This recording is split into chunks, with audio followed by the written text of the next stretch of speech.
just the climate of everything that's going on, with COVID, with all the different things that's happening, as you continue to raise your children, what's your greatest fear? And I know we shouldn't, as women of God, shouldn't walk in that, but I mean, I think it's the inevitable, right? What's your greatest fear as a mother? And I think, to commend you all, because you all are doing a fabulous job. If you're doing it right, you're absolutely doing it right, because there's no handbook, there's no rules that apply. And I think, again, everybody here, you guys are doing a fabulous job. So that can't be a fear, because you're already doing a well job. So like I said, I love all of you ladies. You guys are doing a fabulous job raising your kids. But outside of that, what's something else that you fear, or worry about, just in the 2020, this day and age that we live in?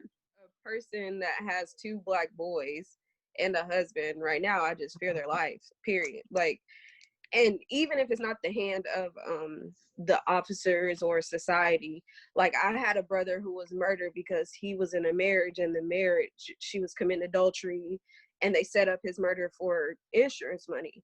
So I'm also afraid that he's gonna fall in love with somebody that's not gonna be good for him or whatever, and their life can get taken that way, because I personally experienced that. So I literally fear for their life. Like, no matter how much we raise them or try to teach them the rights and wrongs, we can't always protect them. So that's what I fear right now. And especially, I guess I was getting emotional because I'm just emotional about everything that's going on right now, because it's emotional and it strikes a chord with me. Me too, Ashley. I totally agree. I don't know if you guys see my Facebook status, but I just didn't have the words. I just couldn't find the words. Like, I just felt a sadness, extreme sadness. And I found myself shedding tears just because knowing that I'm raising 2 young Black boys, and that even at the age they are now, they're getting bigger. My youngest son is a big boy. Like, they're getting older. And so just knowing that people fear them for the color of their skin, and just knowing that they can't be a kid in a sense, almost. They can't do the same things other kids can do, because it's treated, and the reaction is different. That our kids are growing up in this society where we just have to stay in prayer constantly and keep them lifted up because of all the unknowns. And so I agree with you. It's just an emotional thing. And even being on Facebook, just seeing all the riots, and I get it though. I get it. We upset, we mad. We've been nice. We've been quiet for so long. Like, what else can we do? When does this stop? When does it change? What our boys, our even the women, Black little girls, when is this going to change? When does it get better for us? So I agree. It's emotional. I saw someone's status on Facebook, and it said that I pray that my son never fits the description. And that, like, just runs through my mind constantly. And so, I mean, I agree with everything you guys are saying, especially with having a little boy. So you do want to keep him protected. It's sad that even just right down the street, I was telling Bryson, when I see a little boy, or even it can be a man, I automatically pray for their safety. And it shouldn't have to be that way, but I automatically pray. When my brother leaves my house, I pray for his safety. Briley, so having a little girl, I guess, I pray for her safety with, like, the trafficking, all of that going on. Like, that's scary to even think about. And so, again, with me being a little harder on her to prepare her for life, I talk to her about that stuff. She's so innocent. And just think about all these kids missing, like these Black men being killed, like, it's a scary thought. And it's sad that we had to raise them, like, through these times. So for me, I think my greatest fear is the knowing that I will never be able to protect them from everything as much as I want to. It is actually a fact that as soon as they leave my presence, the possibility of something happening to them that I can't protect them from is going to happen.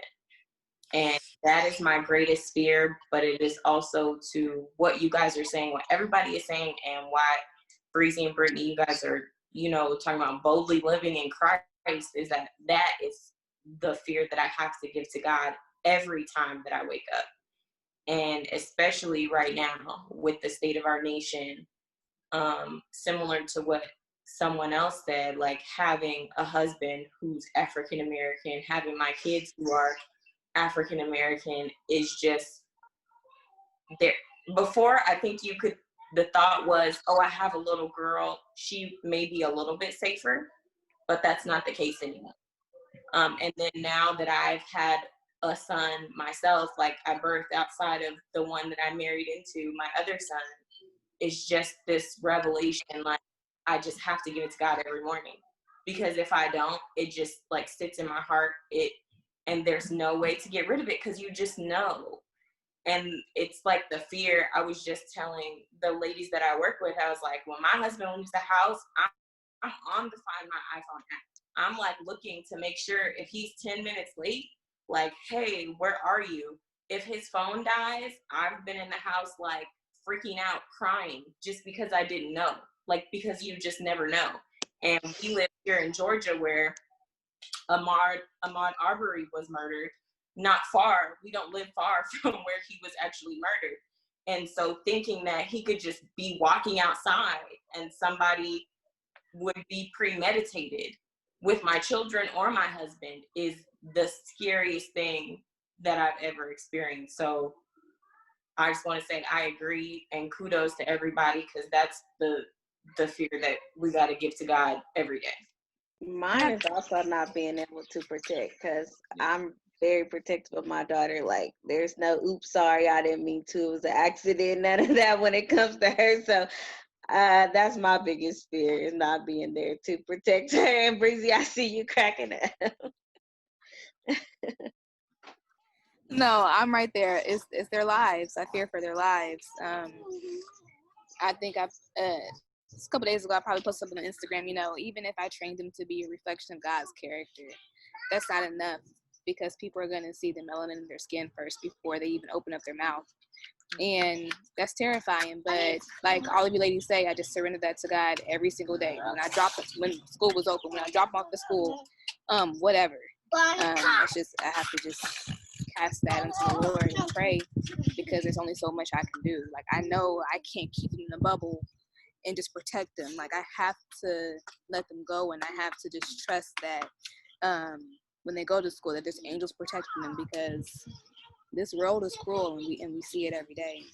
Right now, we really have to stay in prayer. And my one scripture that my kids repeat daily is that God has not given me a spirit of fear, but of power and love and a sound mind. Like, they recite that every day, and I try to instill that in them, that they have to, like, not walk in fear. We cannot walk in fear. And even though sometimes we might get afraid, at the end of the day, we have to trust God.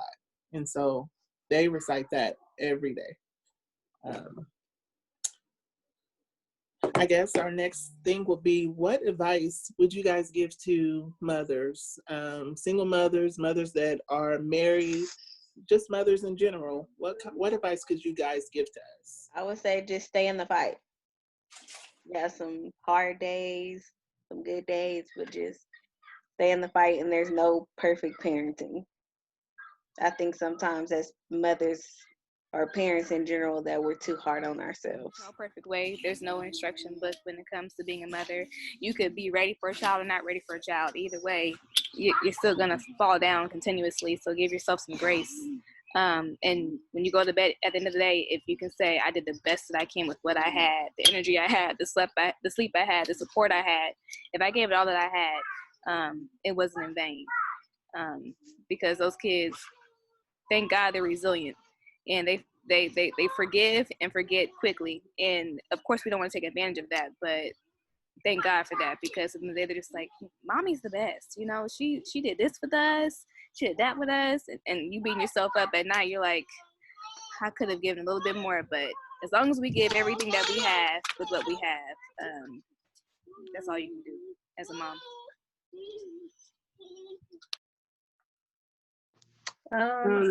Say to take time for yourself, even if that means hiding in the closet or taking a shower with the lights off. You have to have that time to yourself. I would also, yeah, I mean, I agree with everything that you guys are saying. So even when you're feeling like you're not doing it the best way that you want to, your kids are not going to judge you. They see you putting your best forward, even if you know, like, I shouldn't be doing this, or, you know, they love you regardless. So I would say use your children as motivation. I would say trust your instincts. They won't lead you astray. And then I'll also say just do everything with love. Like, love conquers all. Yeah, I just love.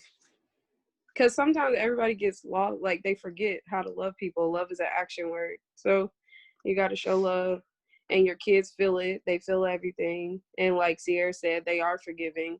So even in a moment, you have a moment of frustration or whatever, just continue to show love, and they're going to forget all about it and be hugging on you. And you're the best mommy ever, and everything else. So just continue to just love them. I would say for sure, don't feel like you have to mirror your motherhood after anybody else. You know your children better than anybody else on earth. They literally grew on the inside of you. So don't feel like you have to mirror who you are as a mother based on anything that you see on any outside element, whether that be social media, whether that just be like walking down the street and wishing you could give your children the same thing somebody else has. Don't do it. And in addition, I would say that, similar to what some of the other moms said, it's okay to return back to your first love, whatever that was, whatever your true passion or whatever you felt like your true purpose was that God was setting you into place for. Don't ever feel like that won't be the way that God will use to make a better way for you and your children. As somebody who's currently on that journey right now, thinking that I would never be able to return back to it, because I am a mom now, because I do need to make the best way for my children, I have very much discovered that returning to it was actually what I was supposed to be doing all along. And I wish I would have been doing it before, but that's what I would say. That's powerful, ladies. You guys, everything you said, I definitely second as well. To kind of lean on what Lavina was saying as far as purpose, I was watching a sermon from last week, Pastor Todd, and he mentioned that remember that God didn't give us these children. One, God knows your children too. So lean on to him first of all. If you have any struggles, any worries, like lean on to him. Go to him and literally lay all your cares and worries at his feet. And then secondly, just a small reminder is that God placed purpose in us well before he gave us children. And so realize that he didn't give you children to put your purpose on pause for 18 years. Like realize that God has literally placed purpose in your soul, and you know what it is, whatever it is that he's placed in you, to pursue that and push towards him so that you can cultivate that even more. Because I'm telling you, it's powerful for your children to see that, because I'm literally watching my girls, watching my son watch me, and as they've watched me through this journey. And I think, like you said, they love us just tremendously, but that in itself is so much power in it, that they can see you going out, if it's at your job, if it's working 9 hours at the job, and then you coming home and you grinding a little bit more on that purpose that you had to put to the side, they gonna see that and be like, you know what, my mama did that. Like, I could do this too. So realize, ladies, that you guys are doing a phenomenal job, and that God gave you purpose as well. And so realize that he didn't give us kids to put it on pause for 18 years. And so this is coming almost to a close. We have one more question, and then I'm going to let you ladies go. But as you know, our blog is called Boldly, Freely, and Faithfully. So we want to know how you ladies are living boldly, freely, and faithfully through Christ. What are you doing to do that day in and day out as a mom? Just walking in God's purpose every day. With me and my kids, we talk about God. We pray. They know how to, like, they know like how to say their prayers. We read scriptures in the Bible. I let them know that God is the head of our life or of our whole family. Even so, like my son was asking, when can I go back to Sunday school and all this other type of stuff. He's like, I want to go to church. So that's how I'm showing them, like, we are going to live and I'm trying to lead a Christ-like life. And just like you said, for us, follow your passion, show them that you I think for me, kind of piggyback what Ashley just said, just trying to show the boys Christ, spending time in our word and praying, and not just doing that, but hopefully I'm doing a good job being an image bearer and they can see Christ in me so that they model that, because kids, they do what they see and not as we say a lot of the times. And then what you said, Brittany, that was so encouraging, because like I'm in the very beginning steps of trying to launch a small business, and it's tiring. Because I do it, I try to work on it after I get the kids to sleep, and I have one eye open. I'm like, I don't even know what this computer is saying, but I just know if I can just commit at least an hour a day to it, that will create some kind of momentum. Because I did it kind of a little before, but after I had to buy it, it's something about that third kid. Like, it's something. Girl, they get you. I'm like, what is life right now? This is a whole different ball game. Dynamic shift in the house. It was like, hold on, wait. Right. And yeah, Lord be with me. So yeah, that's how I'm trying to live boldly. Because I'm just like, I know I'm here to be their mom, but I also have something else to give to the world and to my community. And there's no perfect time. It isn't. It's like, just start. Right. That's the biggest thing that I could definitely, me and Breezy have learned from this blog. Like, there's no perfect time. There's never, ever a moment where things settle down. You just got to start. So I would encourage you every day, girl, you just got to start. We need to check on each other. Like, did you start yet? Did you launch yet? When that launch? Hold me accountable. Thank you. Accountable. Like Nike, just do it. That's it. I'm really serious. Just do it. I think I would say, for me, it would be acknowledging God for what he is, like what he's doing, what he will do, what he has done for me. I feel like my purpose is to teach my kids all about God. And when Riley asks me questions, sometimes they make me uncomfortable. But sometimes those uncomfortable questions, need to be answered. As long as she knows who he is. And she'll tell me often, I can't see him, but I can feel his presence. So that alone lets me know that I'm doing my job. And I mean, that makes me feel good. Gator might take a little longer for me to work on, but that's just fine. We're going to get there. But yeah, that's what I would say. I mean, I definitely agree with what all you ladies have said. For me, specifically with the state of where our country is, I have been making it a point to massively insert myself into media, because I want to show my children how to control the narrative in a positive way. And that is very important to me right now, especially with the state that we're in, that there is some sort of positivity that we don't see a lot of, and it's important to see. And then it's important to see women doing it, because we don't see that often enough. And so that is where I am boldly stepping in right now, in addition to my job, which is, pretty much creative. Just making it a point to insert myself in cultivating relationships with different people and media, so that I'm able to help control that narrative and show them that possible.